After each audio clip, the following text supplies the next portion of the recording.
দীর্ঘ ১৭ দিন চিকিৎসা নিয়ে বাসায় ফিরেছেন যুক্তরাজ্যে চিকিৎসাধীন বিএনপি চেয়ারপারসন বেগম খালেদা জিয়া। স্বাস্থ্যের যথেষ্ট উন্নতি হওয়ায় ডাক্তাররা আপাতত তাকে বাসায় থেকে চিকিৎসা নেয়ার পরামর্শ দিয়েছেন। শুক্রবার লন্ডনের স্থানীয় সময় রাত ৯:৩০ এবং বাংলাদেশ সময় রাত ৩:৩০টায় খালেদা জিয়াকে তারেক রহমান তার বাসায় নিয়ে যান। এদিকে বৃহস্পতিবার খালেদা জিয়ার ব্যক্তিগত চিকিৎসক ডাক্তার এজেডএম জাহিদ হোসেন জানান, শুক্রবার রাতের মধ্যে খালেদা জিয়ার স্বাস্থ্য পরীক্ষা নিরীক্ষার রিপোর্ট হাতে আসবে। সবকিছু ভালো থাকলে তাকে রিলিজ দেওয়া হতে পারে বলেও জানান তিনি। তবে হাসপাতাল থেকে ছাড়া পেলেও সাবেক প্রধানমন্ত্রী সার্বক্ষণিক প্রফেসর প্যাট্রিক কেনেডি ও জেনিফার ক্রসের তত্ত্বাবধানে থাকবেন।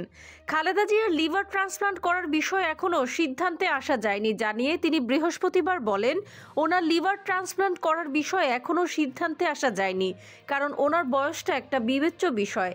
তাছাড়া জেলে রেখে তাকে চিকিৎসা থেকে বঞ্চিত করা হয়েছে। তখন তাকে বিদেশে নিয়ে আসা গেলে আরও হয়তো দ্রুত সুস্থ করা যেত। এখন আমাদের চিকিৎসকদের বক্তব্য হচ্ছে, আগে হলে হয়তো ওনার লিভার ট্রান্সপ্লান্ট করা যেত।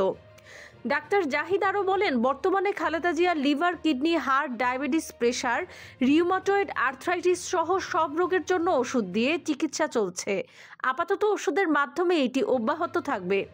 এর বাইরেও আরও যদি কোনো চিকিৎসা করা যায়, সেজন্য যুক্তরাষ্ট্রের জন হপকিন্স হসপিটালের মেডিকেল টিমের সদস্যরা এখানে মেডিকেল বোর্ডের সভায় অংশগ্রহণ করেছিলেন।